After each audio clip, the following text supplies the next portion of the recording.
Olá, tudo bem? Bom, nessa aula nós vamos falar um pouco sobre o conceito do cinema independente, cujo contraponto ao chamado cinema de estúdio, que dominou o mercado americano nos anos 40 e 50 e considerado mainstream, emerge daí um cinema de caráter experimental, caracterizado pela liberdade autoral e visionária dos diretores americanos e motivado pela frustração com a falta de oportunidades mercadológicas e com um sistema que priorizava produções compostas de certa uniformidade de conteúdo e estilo. Tudo começa com a precursora do New American Cinema, Maya Deren, nos anos 1960, e que conectou as vanguardas modernas europeias à New Wave norte-americana, que surgiu após a Segunda Guerra Mundial. Com o final da guerra, basicamente dois fatores foram responsáveis pelo constante declínio do poderio dos estúdios americanos. Em primeiro lugar, com o aquecimento da televisão, a frequência do público ao cinema diminuiu drasticamente. Segundo, e talvez mais importante, medidas antitrust criadas no pós-guerra fizeram com que os estúdios perdessem o domínio nos campos de distribuição e exibição, implicando num corte brusco de renda. Era o fim da integração vertical, produção, distribuição, exibição, era o fim de um dos sustentáculos do sistema de estúdios de Hollywood. Bom, resultado, a partir disso, foi um processo de queda livre. Esse colapso do então todo-poderoso sistema hollywoodiano permitiu que um novo tipo de cinema aparecesse fora do mainstream, o chamado cinema independente americano. Particularmente na passagem da década de 50 para a década de 60, sob grande influência da Nouvelle Vague francesa e da teoria dos autores da revista Carrière do cinema, um grupo de cineastas independentes americanos chamado New American Cinema Group, sob o cunho da revista Film Culture, iniciou uma produção consistente e que recebeu a designação dos próprios cineastas de Novo Cinema Americano. Esse cinema apareceu num momento extremamente propício, não só dos Estados Unidos, como no resto do mundo, quando o público estava disposto a aceitar qualquer coisa de novo. Os movimentos pelos direitos civis, mais tarde, a oposição à Guerra do Vietnã, a situação caótica de Hollywood e o aparecimento de equipamentos cinematográficos baratos e portáteis foram todos fatores favoráveis ao aparecimento desse cinema alternativo, inicialmente restrito à exibição de curto período em salas menores, os filmes desse chamado Novo Cinema Americano, produzidos entre os anos de 1960 e 1963, ficaram conhecidos mundialmente graças a uma exposição itinerante financiada pela Cooperativa dos Cineastas pelas principais capitais do mundo durante o ano de 1964. Nesse primeiro momento off-Hollywood, surgem realizadores ora inspirados na Nouvelle Vague francesa, caso de John Cassavetes, ora de perfil experimental, como Jonas Mekas, Kenneth Anger, entre outros, ambos em franca oposição modernista ao mainstream clássico. Porém, a partir de 1967, o marco é o filme Bonnie e Clyde, Uma Rajada de Balas, de Arthur Penn. Desponta em Hollywood um cinema que não apenas surgiu por aliar procedimentos clássicos e modernos, como também por explorar temáticas americanas de uma ótica predominantemente crítica, e em muitos casos bastante ousada em sua representação da violência e da sexualidade. Esse cinema obterá sucesso num significativo contingente de crítica e público. Suas denominações, Nova Hollywood, American Art Film, renascimento hollywoodiano. E os diretores incluídos, dos mais antigos, Robert Altman, Arthur Penn, Mike Nichols, Stanley Kubrick, entre outros, aos movie brats do filme Extraordination, como Scorsese, Coppola e mesmo George Lucas ou Steven Spielberg, no início de carreira, variam de autor para autor, mas há um certo consenso em torno do seu significado cultural. Se na França, Godard e Truffaut acoplaram a crítica à cinematografia da Nouvelle Vague, nos Estados Unidos, John Cassavetes faz uso de toda a sua experiência como ator, incorporando essa experiência em duas produções como diretor.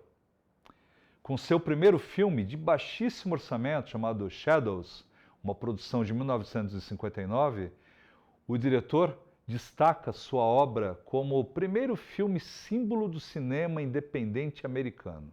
Em geral, a chamada Nova Hollywood é inserida pelos críticos no cenário mais abrangente das manifestações contraculturais americanas da década de 60.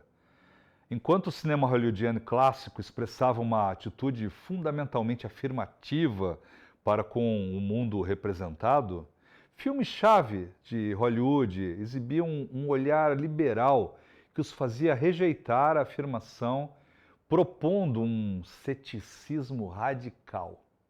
É por isso que as obras trazem protagonistas indecisos, contraculturais e marginais, de objetivos frequentemente mal definidos, e, em última análise, inalcançados, contrastando com as figuras heróicas e tipicamente bem-sucedidas dos filmes clássicos da Era de Ouro dos estúdios de Hollywood.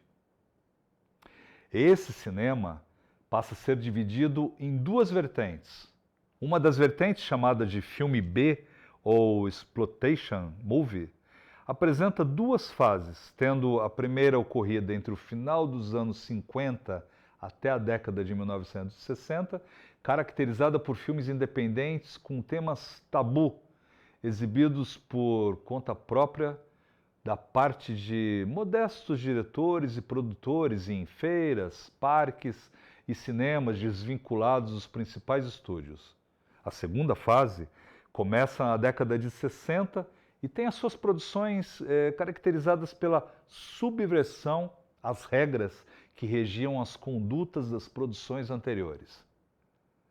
Sem imposições do bom gosto ou controle da censura, filmes indômitos e chocantes proliferam-se, como é o caso das obras do cineasta Edward Wood e George Romero. A outra vertente desse novo cinema americano é a dos chamados filmes cult, caracterizados por serem criações mais intelectualizadas, exibidas em casas de arte das metrópoles culturais do país, e nesse contexto destacaram-se os diretores como John Cassavetes e Martin Scorsese. O mais influente dos produtores independentes foi, indiscutivelmente, Roger Corman, que, como inicialmente através da produtora American International Pictures e mais tarde por sua própria New World Pictures, realizou dezenas de filmes rápidos e baratos para o mercado de drive-ins, principalmente no gênero do horror, dando as primeiras oportunidades a artistas de enorme importância futura, como, por exemplo, Francis Ford Coppola, Martin Scorsese, Jonathan Demme, Jack Nicholson, Dennis Hopper, Robert Townsend, Peter Fonda, Peter Bogdanovich, entre muitos outros. Os drive-ins eram aqueles locais de cinema ao ar livre em que você chegava com o carro, estacionava e assistia o filme de uma tela à frente do estacionamento dos carros. O final dos anos 60 e início dos anos 70 observaram uma tendência que se estenderia até os dias de hoje. Determinados filmes produzidos independentemente tiveram tal impacto sobre a indústria que essa rapidamente assimilou várias de suas características a nível temático e estilístico. Com influências tão variadas quanto o cinema europeu, os filmes B americanos e o cinema verité, os independentes, tratavam de grupos marginalizados, por exemplo, latinos, negros, e temas marginalizados, drogas, contracultura. A empatia desse cinema com o público jovem resultou em filmes como Easy Rider, Sem Destino, de Dennis Hopper, e Sweet Sweetback's Band Das Song, de Melvin Van Peebles. Obras que ditaram novos comportamentos sociais, acordando a indústria cinematográfica, que a partir de então produziria um sem número de imitações, e foram responsáveis por dois dos mais populares gêneros da época: os filmes de motocicletas e os filmes comerciais de estética e temas girando em torno da vida nos bairros negros. Blaxploitation filmes, nos quais Shaft of Gordon Parks é o mais famoso. A entrada e o decorrer dos anos da década de 1970 viram um fenômeno da importância capital acontecer.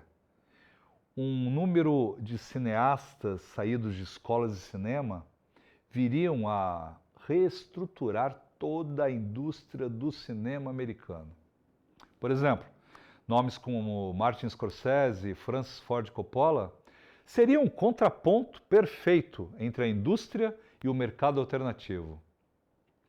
Filmes pessoais de temáticas incisivas e estilo particular, ainda assim com apelo popular e alto potencial de absorção pelo mercado, como por exemplo, Taxi Driver e O Poderoso Chefão. Por outro lado, no outro lado da moeda, nomes como Steven Spielberg e George Lucas, dotados de extrema sensibilidade popular, não só foram absorvidos pela indústria, mas foram capazes de virá-la de ponta cabeça.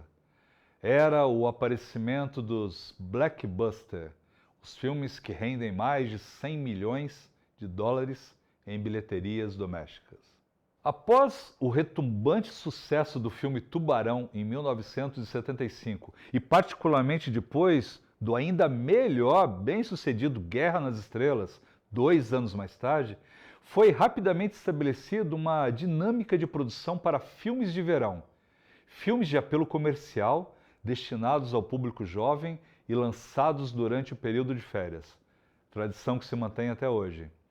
O conceito de blockbuster, a partir de então, detonaria toda uma prática comercial que dominaria a indústria do cinema americano pelas próximas 2 décadas.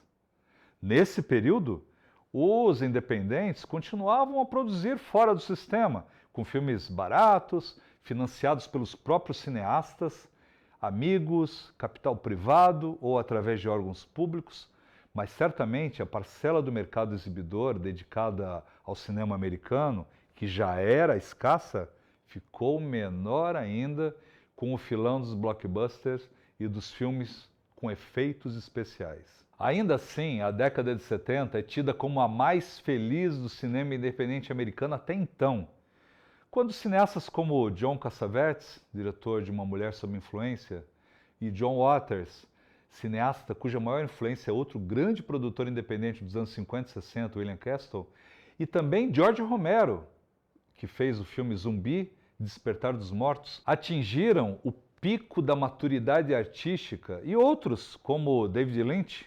Eraserhead e Terrence Malick, Terra de Ninguém, despontavam como grandes promessas para o cinema norte-americano. No início dos anos 1980, a produção independente se fortifica. Vários novos cineastas despontam, por exemplo, os irmãos Joel e Ethan Coen, com suas revisões de gêneros clássicos norte-americanos, seja o filme de crime noir, Gosto de Sangue, ou o Screwball Comedy, a comédia maluca típica dos anos 30 e 40, com o filme Arizona Nunca Mais. Tem também Sam Raimi e sua experimentação formal dentro do gênero do horror, A Morte do Demônio, Uma Noite Alucinante. Ou ainda Alex Cox e sua sátira social no filme Repo Man, John Sayers e suas observações do homem enquanto ser social, metem a luta final. Com maior potencial para distribuição, aliada a uma baixa qualidade das produções dos grandes estúdios, mais representantes do cinema independente americano são chamados para participar de festivais internacionais. No exterior, o cinema independente americano vai assumindo aos poucos a carapuça do cinema de qualidade americano, ou melhor, de cinema de arte americano. Uma das figuras de maior importância para essa divulgação internacional da produção independente dos Estados Unidos foi um cara chamado Jim Jarmusch. Seu primeiro longa, Estranhos no Paraíso, foi exibido no Festival de Cannes de 1984, vencendo a Câmara de Ouro, prêmio para melhor filme de estreia, para seguir uma carreira de grande sucesso internacional. Tudo rodado em preto e branco, com um orçamento de $120 mil. Estranhos no Paraíso parecia trazer algo de novo. Jim Jarmusch carrega consigo a herança de John Cassavetes, mas se a incomunicabilidade dos filmes de Cassavetes resulta numa explosão emocional em busca de redenção, nos filmes de Jim Jarmusch, ela é tratada como fruto de um mundo pós-moderno, puxando daqui a sua peculiar comicidade. Jim Jarmusch parece sugerir que o único meio de comunicação entre os seus personagens são os variados elementos da cultura pop trash americana. Claramente influenciado pelo cinema europeu, no entanto, esse filme do Jim Jarmusch, Estranhos no Paraíso, é essencialmente americano. Ou como ele mesmo diria, não tanto sobre um lugar, quanto sobre um estado de espírito. Se a vitória de Estranhos no Paraíso em Cannes e o seu consequente sucesso abriu os olhos de muita gente dentro e fora dos Estados Unidos para a produção independente, outras obras também contribuíram com isso. Em 1986, em Cannes, Spike Lee apresentou seu longa de estreia She's Gotta Have It para grande aceitação, abrindo espaço para futuros e importantes trabalhos de Spike Lee, mas particularmente apontando na direção de todo um novo cinema negro norte-americano, produções baratas e sérias, tratando de questões específicas da vida do negro norte-americano e do dia a dia dos bairros negros nos grandes centros, nas grandes metrópoles. Ainda em 1986, temos o segundo filme de Jarmusch, Down by Law, igualmente bem sucedido nacional e internacionalmente. Também David Lynch lança Veludo Azul, estabelecendo-se como um dos mais originais cineastas americanos. E o sucesso do filme aponta para um público cada vez maior para o mercado alternativo. Oliver Stone lança o seu Platoon para ampla aceitação de crítica e público, resultando num filão de imitações e uma conclusão de Platoon. A indústria não viu somente mais uma produção independente bem-sucedida, mas sentiu a demanda por filmes sérios e comprometidos. Se, num primeiro momento, a relação de Hollywood foi produzir sem números de filmes de guerra, o seu verdadeiro impacto seria sentido com o tempo. Não restavam dúvidas. Novos ventos sopravam sobre a indústria cinematográfica americana. O cinema independente contemporâneo conta ainda com nomes como David Lynch, Veludo Azul, de 1986, Abel Ferrara, O Rei de Nova York, de 1990, Quentin Tarantino, com Cães de Aluguel, de 1992, Steven Soderbergh, com Sexo, Mentiras e Videotape, de 1989, Wes Anderson, Os Excêntricos Tenenbaums, de 2001, entre outros, que bebem diretamente da fonte de seus antecessores no cinema independente americano. Com a criação do Sundance Festival, para dar visibilidade a filmes independentes, idealizado por Robert Redford, esse cinema cresceu cada vez mais. Isso passa a gerar discussões em torno do assunto da categorização de que seria uma produção independente. Uma vez que a linha entre esses filmes e os filmes de Hollywood torna-se cada vez mais tênue, já que essas produções voltadas para nichos específicos de espectadores, contudo, têm grande potencial lucrativo. Bom, isso faz com que a característica que permanece até os dias de hoje desse cinema independente, unicamente, é a liberdade criativa dos autores para com as suas obras.